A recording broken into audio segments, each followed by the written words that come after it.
The answer is you're going to be in pain for a long time when you get away from narcissists, when you go no contact. Expect to feel the pain, deal with it, roll with it. It's your body healing. Healing is a painful process. It's not going to feel better when you leave a narcissist, not for a long time. Not until your body heals, not until your mind heals, not until you piece things back together, not until you stitch yourself up. All the open, the metaphoric open gashes in your heart, right? These things need to be sewn up.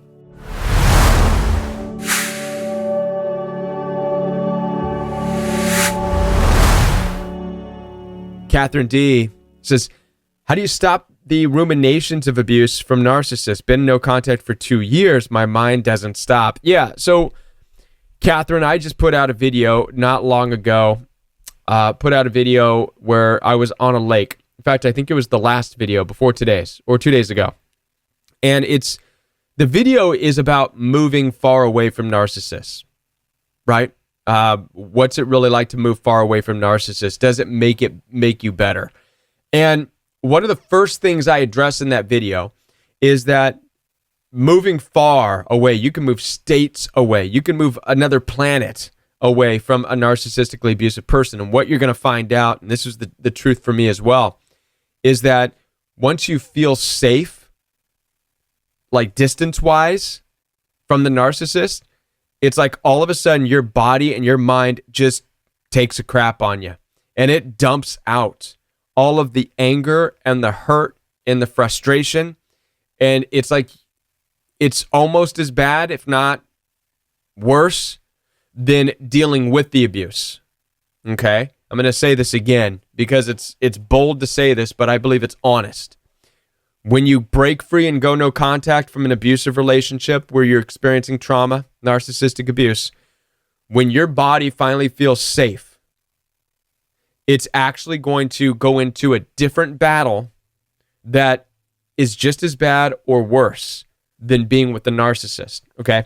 And I don't understand the biology behind this, why it is this way, but it makes sense when you look at it this way. And I tried my best in that video, and I encourage you watch that video when you get a chance. It makes sense to me to think of it this way. When you're in an abusive, toxic relationship and you're actually fighting, you're in fight or flight, and whether you know it or not, when you're with narcissist, your body's in fight or flight, right? The tense feeling, the feeling of walking on eggshells, not knowing what to say, saying weird things randomly, even trying to calm yourself down, even praying going into the situation, even cracking jokes with them. Make no mistake about it, your body is in a sense of fight or flight, okay? And it's important to understand this because when you're in fight or flight, you're not really even aware of all the damage you're taking in because of the narcissist. You're not fully absorbing, you're not fully receiving the verbal punches, the abuse, the trauma, because your body's in fight or flight, okay? I would say it's the same as if, like people in the military, if they're actually in a gun battle, in some kind of a battlefield, right? They may be hit with bullets and not even know it, okay? As long as it hasn't killed them yet, they're still firing. Maybe they realize they've been hit, but they don't know how damaging it was. They don't know what organ's been compromised. They don't know. And they're not going to know until they get off the field because their body has them in an adrenaline rush. They're in fight or flight. They may feel it sting, but not that much, right? Our bodies are kind of weird and amazing in that way. Same thing happens in abusive relationships. And so when you finally get away, like a soldier getting off the battlefield and in the hospital, well, guess what? He's no longer in battle, but in the hospital, he's going to start feeling the pain of all those hits, right? And he's going to require the medicine, if you will, the drugs to soothe that pain. And that pain is almost unbearable. That pain is more painful in a way than it was when they were on the battlefield shooting and his body was filled with fight or flight, with adrenaline. So I say that because when you're in a narcissistically abusive relationship, and I know this is long-winded explanation here for you, but when you're in the abusive relationship, you're in it, you're fighting. When you finally get out of it, 2 years no contact, 3 years no contact, you feel safe, like they're no longer a threat. You don't feel like you're going to have to see them. Your body's still reacting to the trauma. Your body's just now discovering all the areas you were hit, right? And you're feeling it. And it hurts. And this is where you have to come face to face with that pain. And that pain is excruciating. It's painful. A lot of people think, well, I'm going to leave the narcissist and party. And it makes me, I get what they're doing. I mean, I see other YouTubers sometimes and they'll post things like little memes, you know. Me, when I see the narcissist, when I find out the narcissist has moved on and their meme is them dancing. You know, that little TikTok thing, right? And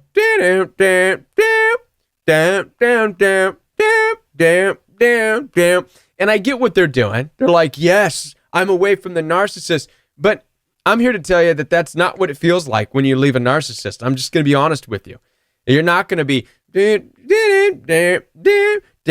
mean, you're going to want to. You're going to want to. You're going to want to run and shout and high five and woo. But then the reality is going to set in. You're going to be sitting on your couch at home and you're going to be ruminating and you're going to be stuck in your head and you're going to be feeling this pain.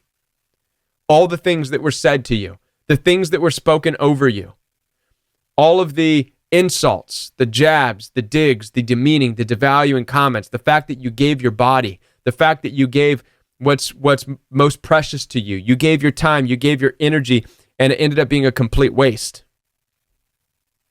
The fact that you went broke, the fact that you were compared and cheated on, right? This stuff's no joke. And you're gonna want to be like, yeah, my ex-narc is away. But really, you're going to be sitting down and you're just going to be crushed mentally and emotionally. And this pain can last a long time. Can last a long time. Some illnesses, some things take a long time to heal. You know, the emotional, mental turmoil that you go through, it could take years before your body calms down.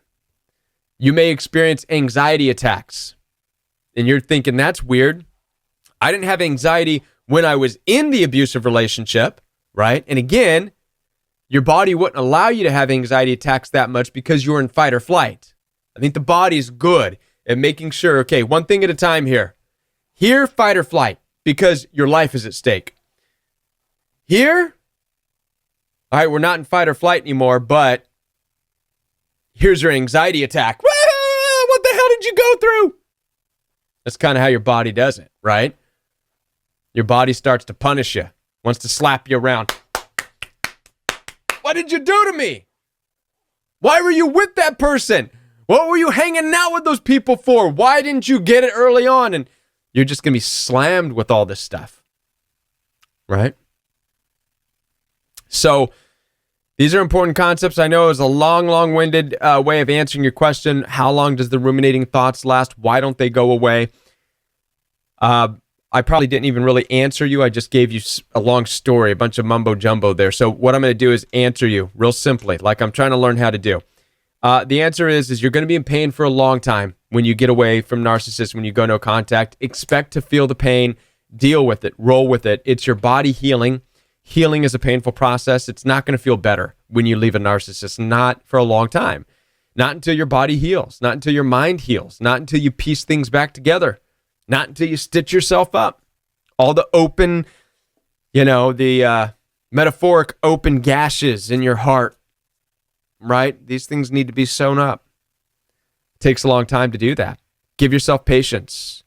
Give yourself time. Hope that makes sense.